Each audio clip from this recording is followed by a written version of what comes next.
presidente Bolsonaro sai do PSL e vai criar um novo partido. O que muda na vida dos trabalhadores com a nova Previdência? Polícia apreende 1 tonelada de cocaína no Porto de Santos. Pesquisadores não recomendam o consumo de peixes de áreas atingidas pelo óleo. Senadora de oposição se declara presidente da Bolívia.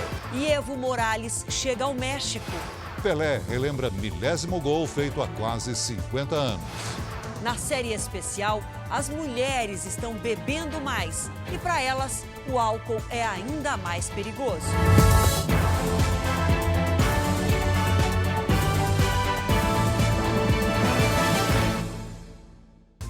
Oferecimento Prime. Invista com quem conhece você.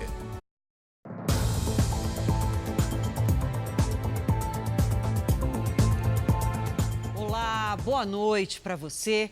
Já estão em vigor as medidas que pretendem ajudar jovens de 18 a 29 anos a conseguir o primeiro emprego. O programa lançado pelo governo reduziu a carga tributária das empresas e aumentou o crédito para facilitar a contratação de quem ainda não teve a chance de entrar no mercado de trabalho.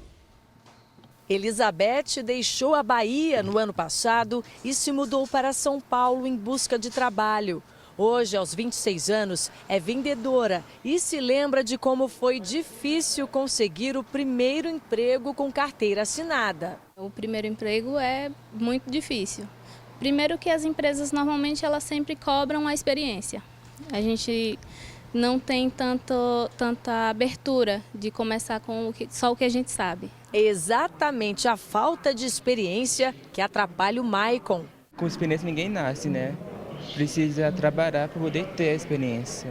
O programa Trabalho Verde Amarelo, lançado pelo governo, pretende ampliar as oportunidades para jovens entre 18 e 29 anos que buscam o primeiro emprego formal. Entre as medidas está a redução de pelo menos 30% dos custos com a folha de pagamento.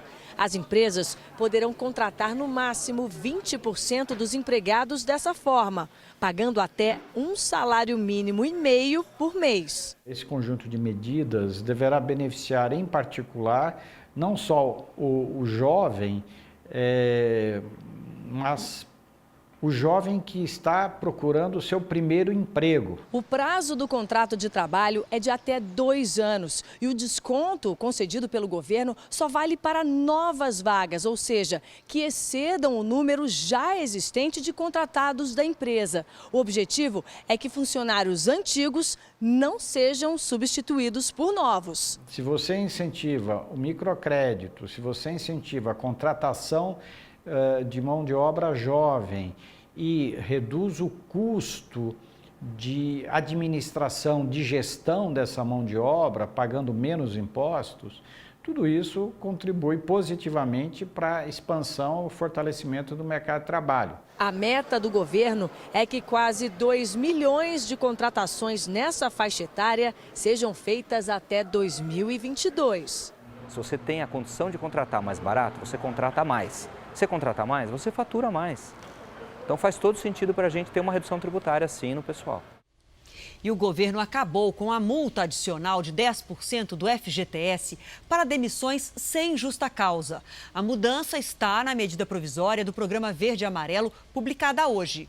O adicional de 10% existe desde 2001 e não altera os 40% de multa que o trabalhador recebe quando é demitido. A Receita Federal apreendeu no Porto de Santos mais de 1 tonelada de cocaína. A droga estava escondida em sacas de café. Antes de ser embarcado para a Bélgica, o container passou por um raio-x que detectou a anormalidade. Os agentes do Porto e da Receita Federal rasgaram as sacas e encontraram a droga embalada em meio aos grãos de café. No total, 1 tonelada e 96 quilos de cocaína de diferentes cartéis da América do Sul. Ninguém foi preso. A apreensão de hoje representa 2% de toda a cocaína recuperada nesse ano em portos brasileiros. O valor da carga para o tráfico europeu é avaliado em aproximadamente 175 milhões de reais. Dados da Receita Federal divulgados ontem mostram que nunca se apreendeu tanta cocaína nos portos brasileiros como neste ano. De janeiro a outubro foram 47 toneladas. 40% só no Porto de Santos. 4 pessoas foram presas no Rio de Janeiro por fraudar licitações do governo do estado. Segundo a investigação, o esquema provocou um prejuízo de ao menos de 10 milhões de reais aos cofres públicos. A prisão do empresário Walter José da Silva aconteceu em um condomínio de frente para a orla de Niterói. O patrimônio dele chamou a atenção dos investigadores. Moto importada, casa de praia confortável em Angra dos Reis com um iate e uma fazenda em Santa Maria Madalena, na região serrana, onde ele teria 1.300 cabeças de gado, o correspondente a 33 milhões de reais. Para a polícia, parte dos bens foi adquirida com as licitações fraudulentas. A investigação conjunta da polícia com o Ministério Público concluiu que o esquema envolvendo o empresário provocou um rombo no governo do Rio de mais de 10 milhões de reais. As fraudes aconteceram há 3 anos na gestão do governador Luiz Fernando Pezão. Empresas de fachada violavam a concorrência para o fornecimento de papel para a Secretaria de Planejamento. As empresas combinadas, então, davam seus lances combinados, ou seja, sem concorrência, e conseguiram, então, esse contrato dessa forma. Outras 3 pessoas foram presas acusadas de fazer parte da quadrilha. Elas seriam laranjas do empresário. Todos vão responder por associação criminosa, falsidade ideológica e fraude à licitação. Segundo o Ministério Público, as investigações vão continuar, agora com o apoio da Receita Federal. A gente ainda vai ter uma segunda fase da investigação para apurar o envolvimento ou não de políticos e de agentes públicos. A defesa do empresário Walter José da Silva não foi localizada. Já o advogado do ex-governador Luiz Fernando Pezão não respondeu à nossa reportagem.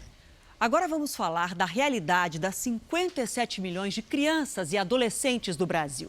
O Unicef analisou dados dos últimos 30 anos e conclui: houve um grande avanço na garantia dos direitos básicos, mas ainda há problemas muito graves. Vamos conferir os dados aqui comigo no telão, começando pelo que melhorou. A pobreza, que em 1990 atingia 70% dos meninos e meninas, hoje atinge 34%. Mas a pesquisa faz um alerta. Ainda são 19 milhões e 300 mil crianças e adolescentes enfrentando privações graves. A mortalidade infantil também caiu muito. Olha, nos anos 90, para cada 1.000 nascimentos, 47 bebês morriam antes de completar 1 ano. E agora são 13 mortes. E esse avanço foi possível porque a situação melhorou muito nas regiões Norte e Nordeste. E para terminar, o dado mais alarmante, que piorou muito no Brasil: o número de crianças e adolescentes entre 10 e 19 anos assassinadas no nosso país. Mais que dobrou. Eram 5 mil mortes por ano há 30 anos e agora são quase 12 mil mortes por ano. E de cada 10 vítimas, 8 são negros, geralmente meninos pobres, moradores das periferias das grandes cidades. Pesquisadores contestam a informação oficial de que o pescado não representa risco para o consumo em áreas atingidas pelo óleo. Peixes e lagostas congelados de 4 estados do Nordeste foram analisados nesse laboratório. 21 amostras recolhidas de indústrias pesqueiras entre os dias 29 e 30 de outubro. O objetivo era testar se havia contaminação por petróleo. Em nota oficial de ontem, o Ministério da Agricultura, que encomendou o laudo, afirmou: os resultados revelam níveis baixos, não representando riscos para o consumo humano. Segundo os pesquisadores, o resultado do estudo não permite dizer que o litoral nordestino está livre de animais contaminados. Isso porque o laudo diz respeito apenas às amostras analisadas. Peixes frescos, frutos da pesca artesanal, não foram incluídos no teste. É preciso pegar outras espécies de peixe de outras áreas que tenham registro de maior impacto de óleo, né? Não é que não deva consumir, mas quando for consumir pescado, você tem um cuidado de minimamente saber a origem dele, né? E avaliar se ele teve contato muito grande com óleo, o peixe ele vai ter cheiro, né? Então é um primeiro parâmetro a pessoa levar em conta. Hoje, o Ministério da Agricultura disse que as garantias dadas se referem exclusivamente ao pescado oriundo do Serviço de Inspeção Federal, ou seja, pescado que passa pela indústria. As coletas continuam e concluiu: caso seja identificado eventual risco, isso será comunicado à sociedade. Mergulhadores da Marinha trabalham para tirar petróleo do fundo de um rio no extremo sul de Pernambuco. Só hoje foram retirados cerca de 100 quilos. O óleo invadiu o rio pela praia no ponto em que ele deságua no mar. O trabalho não é fácil. Com a água turva, não dá para enxergar praticamente nada. Tateando o chão, os mergulhadores tentam identificar o óleo que, em contato com a água doce, se deposita no leito do rio. São 55 mergulhadores da Marinha envolvidos na limpeza de rios e praias na Bahia, Ceará e Pernambuco. No rio Persinunga, na divisa com Alagoas, mergulhadores vasculham o estuário. O mergulho acontece a uma profundidade média que varia de 3 a 5 metros. Assim que os mergulhadores encontram um ponto onde pode existir óleo, eles colocam aquelas boias ali, laranjas, para marcar o local. Neste caso, é óleo mesmo. Um barco dá apoio para a remoção. O petróleo é colocado em sacos resistentes para ser descartado em lugar seguro. É um trabalho minucioso, um trabalho lento, e nós estamos sendo apoiados por técnicos do IBAMA nesse monitoramento e coleta. Por enquanto, não há evidências de contaminação dos manguezais nessa região. O balanço mais recente do IBAMA diz que o óleo atingiu quase 500 praias em mais de 100 municípios desde o dia 30 de agosto. As tartarugas são os animais marinhos mais afetados. Por isso, os locais de desova estão sendo monitorados com atenção redobrada. Foram 45 dias desde a desova e, finalmente, a ninhada de tartarugas saiu para o mar, na Praia do Forte. Nesta temporada de reprodução, que vai até março, devem nascer 2 milhões de tartarugas no litoral brasileiro. Por causa do petróleo, alguns filhotes tiveram que ser soltos em praias diferentes daquelas em que nasceram. O filhotinho ele tem 20 gramas e ele não consegue ultrapassar uma mancha de óleo e chegar ao mar. Então a gente garantiu que eles pudessem chegar à água. A vida dos filhotes é bastante frágil. A cada 1000 tartarugas que nascem, apenas uma consegue chegar à idade adulta. Isso em condições normais. Dessa vez, as tartarugas vão enfrentar um mar diferente por causa da mancha. Como não se sabe o volume de óleo que está na costa, o futuro dos animais ainda é incerto. Desde a chegada do óleo no Nordeste, o IBAMA contou 133 animais afetados pelo óleo. 89 eram tartarugas marinhas. Não se sabe quantas morreram por causa da mancha, que segue fazendo estragos. Novos fragmentos surgiram em Conceição da Barra, Espírito Santo. Eles foram retirados um a um por funcionários da prefeitura. Militares da Marinha também ajudam na limpeza e monitoram cerca de 200 quilômetros de praias, desde a Bahia até a cidade de Aracruz. Do outro lado da divisa, o óleo apareceu pela primeira vez em Mogi Quiçaba. A areia foi tomada pela sujeira. Algumas manchas estavam em alto mar. Ao todo, 700 quilos de resíduos foram retirados da praia. A mineradora Vale foi condenada a pagar indenização de mais de 8 milhões de reais para 5 integrantes de uma família que perdeu parentes no desastre de Brumadinho. As vítimas estavam hospedadas numa pousada perto da barragem que se rompeu. A empresa informou que dará encaminhamento ao caso. A mineradora já havia sido condenada a pagar quase 12 milhões de reais em setembro a um outro lado da mesma família. Vamos falar agora da crise na Bolívia. A senadora de oposição a Evo Morales, Jeanine Áñez, se declarou a nova presidente interina do país. Vamos ao vivo, direto a La Paz, falar com o nosso enviado especial, Fábio Menegatti. Boa noite para você, Fábio. Situação bastante tensa por aí ainda, né?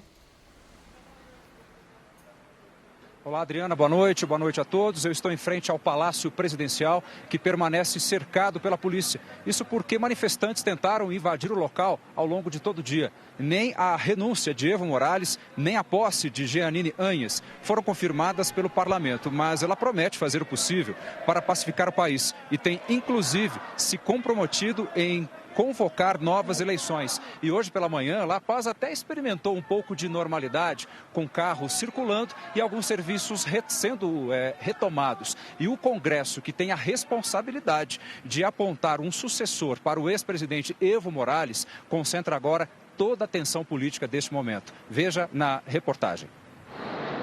A capital da Bolívia amanheceu com caças sobrevoando a cidade. Blindados patrulham pontos estratégicos. As Forças Armadas anunciaram apoio à polícia para combater a onda de violência. Apoiadores de Evo Morales protestaram e foram contidos neste ponto da capital. Nós estamos a poucos metros da Praça Central, onde se concentram os poderes bolivianos. Os manifestantes, inclusive, chegaram até aqui. Porém, as tropas da polícia, inclusive das Forças Armadas, já não deixam mais eles avançarem. Eles vão parando nessas esquinas e vão gritando suas palavras de ordem. Boa parte desses gritos, eles pedem 2 nomes. E como eles mesmos dizem, pedem 2 cabeças, que justamente são as dos opositores do governo Evo Morales. A renúncia de Evo Morales ainda precisa ser aprovada pela Assembleia Legislativa. Enquanto isso, Evo Morales chegou ao México em um avião do governo mexicano. E assim que desembarcou, afirmou que sua vida foi salva. Me salvou a vida. No Chile, houve confronto entre manifestantes e policiais no 26º dia de protestos. Um blindado usou canhões de água para afastar a multidão na capital, Santiago. O protesto começou pacífico, com a convocação de paralisação geral. Os organizadores afirmam que lutam contra a desigualdade no país. Mais de 20 pessoas morreram desde o começo da onda de protestos. Hoje, o peso chileno desvalorizou mais de 5%.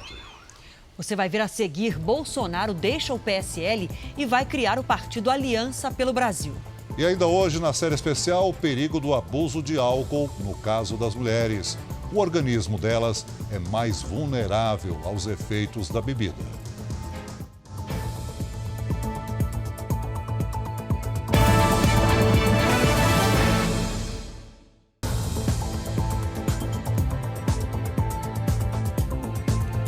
O Congresso Nacional promulgou hoje a reforma da Previdência. As novas regras já começam a valer em todo o país. O governo espera economizar em 10 anos cerca de 800 bilhões de reais. O presidente do Congresso classificou o dia de hoje como histórico. Estamos mudando o destino deste país de forma substantiva. Deixaremos a rota do desastre iminente e adotaremos um curso em direção a dias melhores. Para o presidente da Câmara, o Congresso concluiu um ciclo sobre um tema muito importante para o futuro do país. Mesmo não tendo avançado em tudo que nós precisaríamos, até porque vivemos num sistema democrático, graças a Deus, nós reduzimos desigualdade quando nós votamos a reforma da Previdência. Além de estabelecer idade mínima para a aposentadoria de homens e mulheres, a emenda constitucional define novas alíquotas de contribuição que começam a ser cobradas nos salários de fevereiro, pagos em março do ano que vem. Hoje, quem trabalha no setor privado contribui para a Previdência entre 8% e 11% do salário. Passará a pagar uma alíquota progressiva, que varia entre 7,5% e 14%, até o valor do teto previdenciário, que é de R$ 5.839,45. Servidores públicos que hoje pagam no máximo 11% para a Previdência passarão a contribuir com alíquotas efetivas, que vão variar entre 7,5% até quase 17%, de acordo com a faixa salarial. Aqui no Senado estava tudo certo para a votação dos destaques da PEC paralela, que inclui estados e municípios na reforma da Previdência. A previsão era que hoje os senadores também partissem para a votação em segundo turno da proposta. Mas por falta de quórum, foi feito um acordo para que a votação dos destaques da PEC aconteça na semana que vem. Por ser uma proposta de emenda à Constituição, a PEC também precisa passar pelo mesmo processo na Câmara. Lá a proposta irá primeiramente para uma comissão especial e só depois seguirá para a votação em plenário. E terá que ser aprovada também em 2 turnos, por 3/5 dos deputados. E você pode tirar outras dúvidas na página do r7.com. Acesse e confira. Deputados da Comissão de Constituição e Justiça da Câmara ainda discutem a emenda que permite a prisão após condenação em segunda instância. A promessa é votar a PEC na semana que vem. E para ampliar o apoio a um novo texto está sendo negociado. E o Senado também entrará no debate. Com mais de 100 deputados inscritos para falar, a sessão da Comissão de Constituição e Justiça da Câmara promete entrar pela madrugada para tentar esgotar ainda hoje a etapa de discussões e votar na semana que vem a emenda à Constituição que autoriza a prisão após condenação em segunda instância. Para conquistar mais votos pela aprovação da mudança, o autor da PEC prepara uma segunda emenda, que acaba com a possibilidade de réus apresentarem recursos em segunda instância. O artifício é muitas vezes usado para adiar a decisão final da Justiça. Estamos mirando na aprovação final, que é o plenário. E para isso precisa ter quórum qualificado. A expectativa dos apoiadores da emenda constitucional é que o texto seja votado na terça-feira da semana que vem e depois siga para uma comissão especial aqui da Câmara. O Senado, onde a tramitação das PECs é mais rápida, também se apressa. A presidente da Comissão de Constituição e Justiça do Senado anuncia que a PEC do senador Oriovisto Guimarães será discutida na próxima quarta. Havendo acordo, chegaria em poucos dias ao plenário. Mas hoje o presidente do Senado surpreendeu. Perguntado sobre o tema, Davi Alcolumbre defendeu a convocação de uma Assembleia Constituinte. Todo mundo renunciava os mandatos, a gente fazer uma nova Constituinte. Eu tô disposto a fazer. Se for para o bem do Brasil, a gente faz uma Constituinte. Se for essa a prioridade, a gente tem que fazer. Eu acho que assim, não é o melhor caminho. Uma mudança constitucional, ela pode ser instrumento, inclusive, de restrições, né, de liberdades. Uma nova Constituição, eu acho que é uma sinalização ruim, vai gerar uma insegurança grande se esse assunto, né, prosperar nos próximos dias. Mas respeito a posição do presidente Davi. O presidente Jair Bolsonaro deixa o PSL para criar o partido Aliança pelo Brasil. Deputados do partido anterior do presidente também deverão deixar a legenda. Bolsonaro convidou para a reunião no Palácio do Planalto apenas os deputados do PSL que demonstraram apoio a ele na luta pelo comando do partido. Cerca de 30 parlamentares estiveram presentes. Bolsonaro anunciou que a nova sigla vai se chamar Aliança pelo Brasil. Os apoiadores esperam que Jair Bolsonaro seja também o presidente da legenda. Pode até ser que não seja ele, porque pode não ser da vontade dele, né? Mas a gente espera que sim, que é o melhor nome. O primeiro a oficializar a saída do PSL foi o senador Flávio Bolsonaro, filho mais velho do presidente. A expectativa é de que o governador de Rondônia, Marcos Rocha, e a vice-governadora de Santa Catarina, Daniela Ranier, sigam o mesmo caminho. Já os deputados eleitos de forma proporcional terão de esperar para não perder o mandato por infidelidade partidária. A criação de um partido ela é justa causa para a saída de outro partido também. O grupo político ligado ao presidente espera concluir a formação do novo partido antes de março, para que os filiados possam disputar as eleições municipais do ano que vem. Mesmo com uma nova legenda, existem dificuldades. A sigla não terá inicialmente fundo partidário e tempo de TV. Os deputados que apoiam o presidente do PSL, Luciano Bivar, acreditam que não haverá tempo antes das eleições. Não é da noite para o dia que se faz um partido. É necessária assinatura, tem impugnações. Então não podemos enganar as pessoas com a proposta mirabolante. O presidente Jair Bolsonaro e aliados vão postar mensagens na internet para atrair apoio para o novo partido. São necessárias 500 mil assinaturas. Os responsáveis pela criação do Aliança pelo Brasil explicaram que vão usar um aplicativo de celular para fazer a leitura de digitais e facilitar a coleta de assinaturas, que uma resolução do Tribunal Superior Eleitoral determina que seja feita de forma manual. Não necessariamente a assinatura será eletrônica, mas você pode ter uma base eletrônica para ter certeza de que aquela assinatura, o número do título, o nome dos pais, estejam corretos já. Nesta terça-feira, Jair Bolsonaro participou também do lançamento do programa Previne Brasil, que vai destinar mais de 2 bilhões de reais para o combate a doenças como diabetes e hipertensão. E o secretário de Comunicação da Presidência da República, Fábio Weingarten, que é judeu, entrou com uma representação na Procuradoria-Geral da República contra uma revista semanal, que o comparou ao chefe do Departamento de Propaganda do regime nazista. Eu, pessoalmente, sou neto de uma sobrevivente de Holocausto. A minha avó tinha número tatuado no braço e eu não permitirei qualquer tipo de intimidação, seja ela por quem quer que seja, no sentido de agressão, no sentido de denegrir, no sentido de prejudicar quem quer que seja, por parte de quem quer que seja. Veja a seguir, Pelé lembra o 1000º gol dele marcado de pênalti há quase 50 anos. E na série especial, por que o álcool age de forma mais intensa no organismo das mulheres? É um pouco...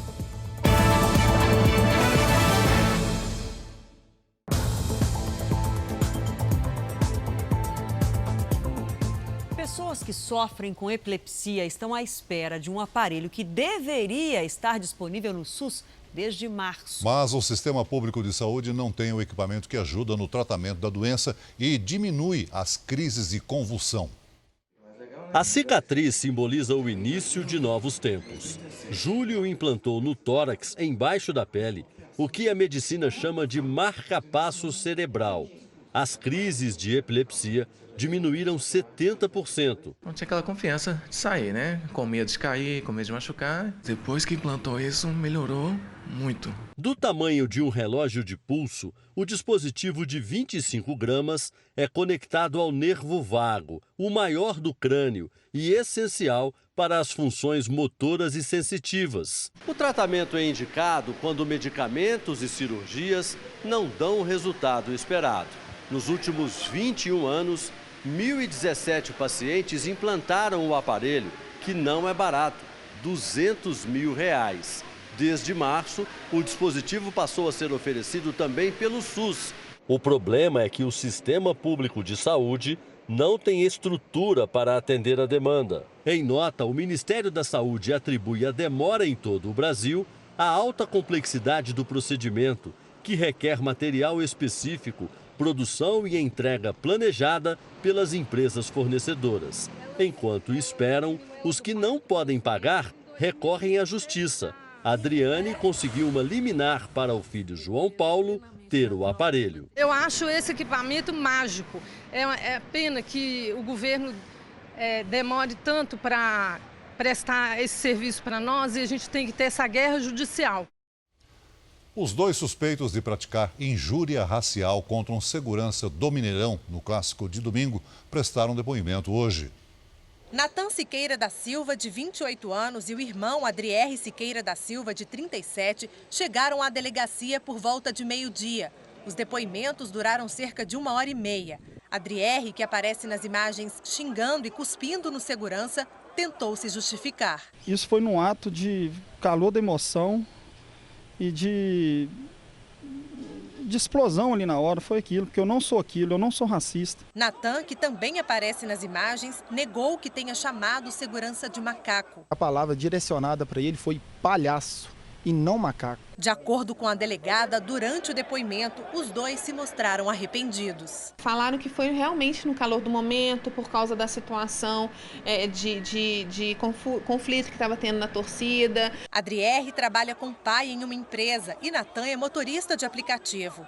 Além deles, outras duas testemunhas também prestaram depoimento. A polícia agora aguarda a análise das imagens para concluir o inquérito. Os dois devem responder pelo crime de injúria racial, em que se ofende a dignidade da vítima com palavra depreciativa referente à raça e cor.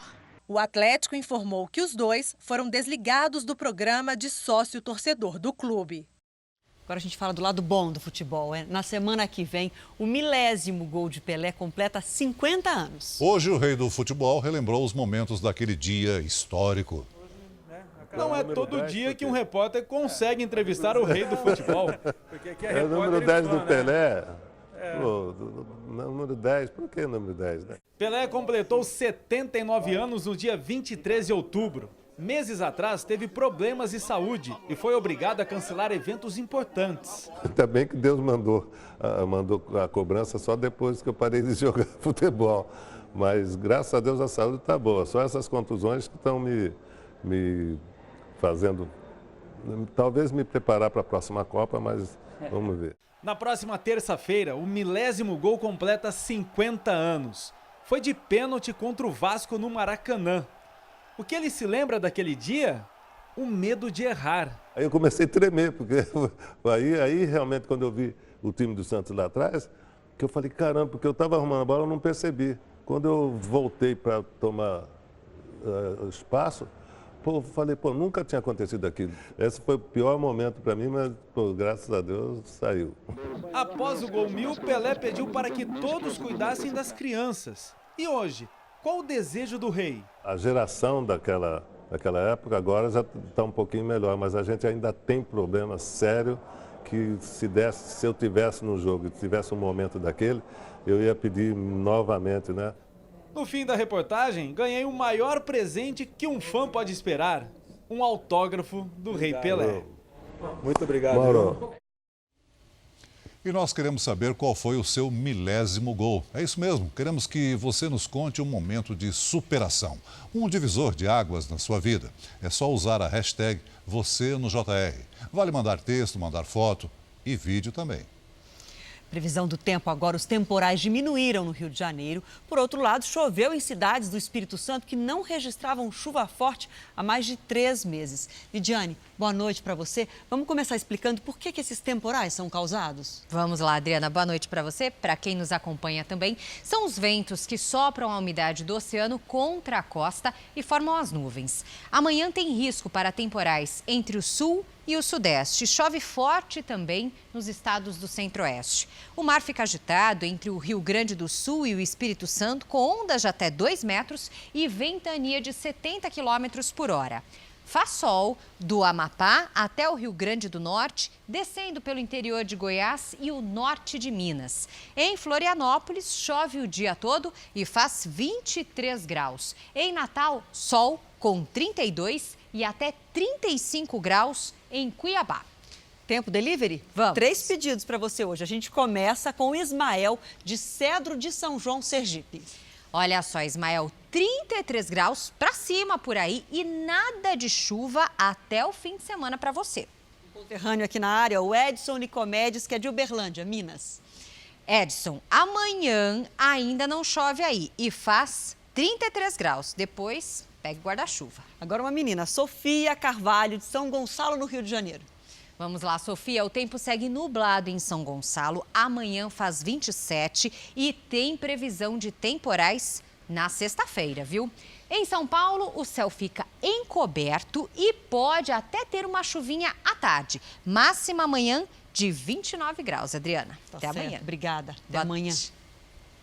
Dados médicos de milhões de pessoas dos Estados Unidos podem ter sido compartilhados pelo Google sem o consentimento delas. Segundo o Wall Street Journal, um dos jornais mais importantes do mundo, a gigante de tecnologia participa de um projeto secreto com uma companhia de saúde.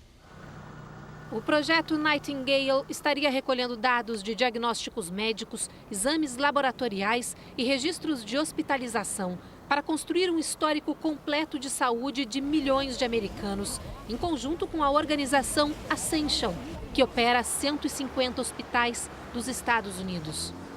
As informações estariam sendo coletadas e compartilhadas sem o consentimento ou conhecimento dos pacientes. Segundo a denúncia, o projeto começou no ano passado e faz parte dos esforços do Google de entrar no setor de saúde. A ideia por trás do projeto seria usar os dados para criar um software que usaria inteligência artificial. Supostamente, o objetivo seria melhorar o atendimento em hospitais. Mas a notícia levantou preocupações em relação à lei federal que garante sigilo entre médico e paciente. Em nota, a Ascension disse que trabalha com o Google para otimizar a saúde e o bem-estar de indivíduos e comunidades e para fornecer um portfólio abrangente de recursos digitais que aprimoram a experiência dos consumidores, pacientes e fornecedores clínicos. Mas nem a Ascension nem o Google comentaram a quebra da privacidade dos dados dos pacientes. Em Hong Kong, policiais e manifestantes entraram em choque após mais um dia de protestos. Segundo as autoridades, a violência dos atos deixou a cidade à beira de um colapso. Ruas foram bloqueadas e a polícia usou bombas de gás lacrimogênio para dispersar a multidão. Um dos manifestantes usou um arco e flecha para atingir os policiais. Os manifestantes foram às ruas um dia após um policial atirar num ativista a queima-roupa e um apoiador da China ser incendiado. A líder de Hong Kong voltou a afirmar que não cederá aos protestos. Tensão no Oriente Médio, extremistas da faixa de Gaza lançaram uma série de mísseis contra Israel após o exército israelense bombardear e matar um líder fundamentalista.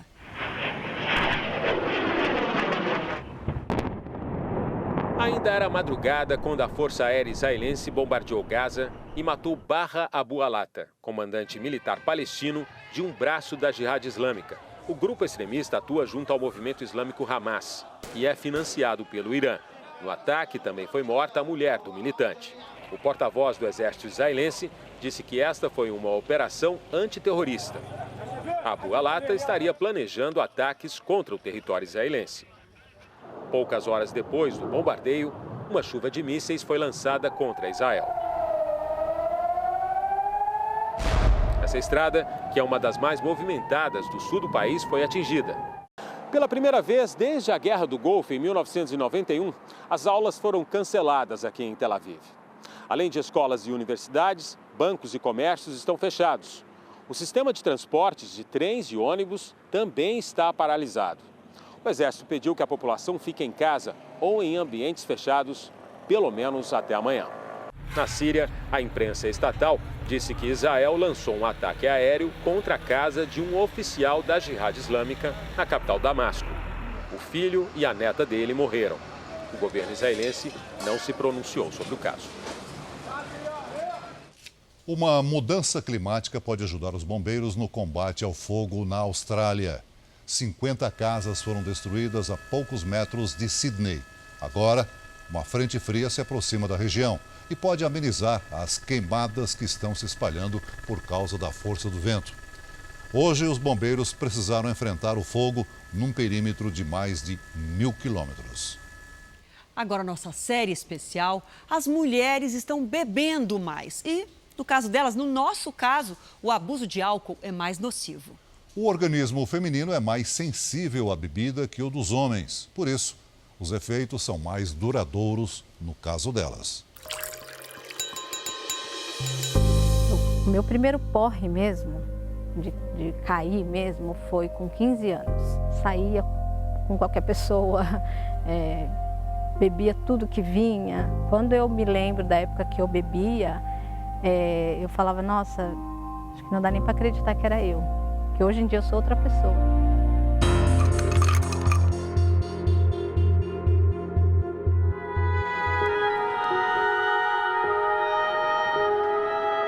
Só um passo a mais. Meu fundo de poço foi triste. Eu estava num viaduto, com o pezinho lá em cima, eu ia me jogar. Aí alguém falou para mim, seu filho vai morrer de fome se ele ficar sozinho. Ela tinha deixado para trás o bebê recém-nascido. Desistiu do suicídio ao pensar na criança. Eu voltei para dar de mamar pro meu filho que estava lá me esperando, todo arrumadinho, todo limpinho, me esperando. As cenas refletem uma mudança de hábitos e costumes. As mulheres saíram de casa e ganharam um mundo com todos os benefícios e riscos que isso significa. As brasileiras agora estão ingerindo bebida alcoólica mais do que nunca. As mulheres têm ganhado mercado de trabalho, trabalham, têm o seu dinheiro, convivem em ambientes também que às vezes propiciam o uso de álcool. Então, por exemplo, você está trabalhando, o pessoal marca um happy hour. Vamos no happy hour. E aí ela também bebe, vê todo mundo bebendo, bebe junto.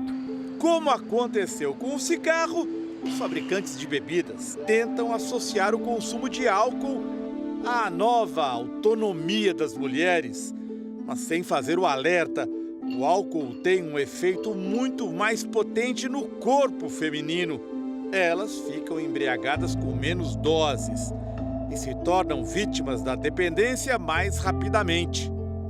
A mulher bebe e o álcool faz mais efeito porque ela tem menos água no corpo do que o homem. Na hora de digerir o álcool, outra grande diferença entre o homem e a mulher, por causa de uma enzima no fígado. A gente não metaboliza, a gente não processa o álcool da mesma velocidade que os homens.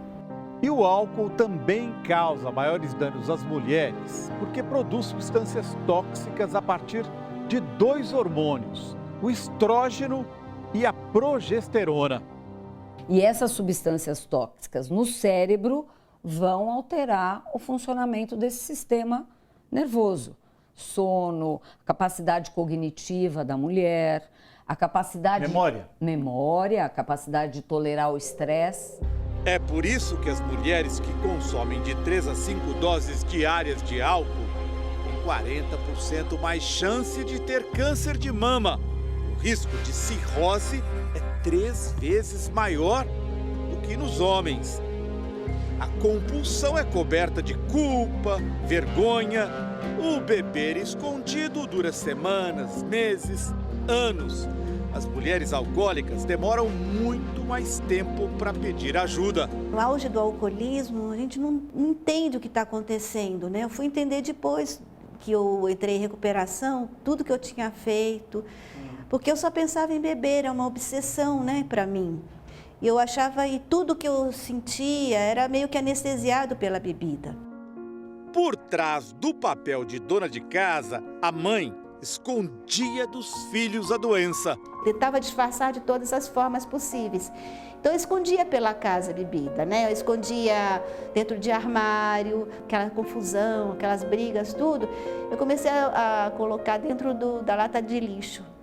Na família da enfermeira bem-sucedida, muitos casos de alcoolismo, ela confessa que foi bêbada trabalhar na UTI neonatal.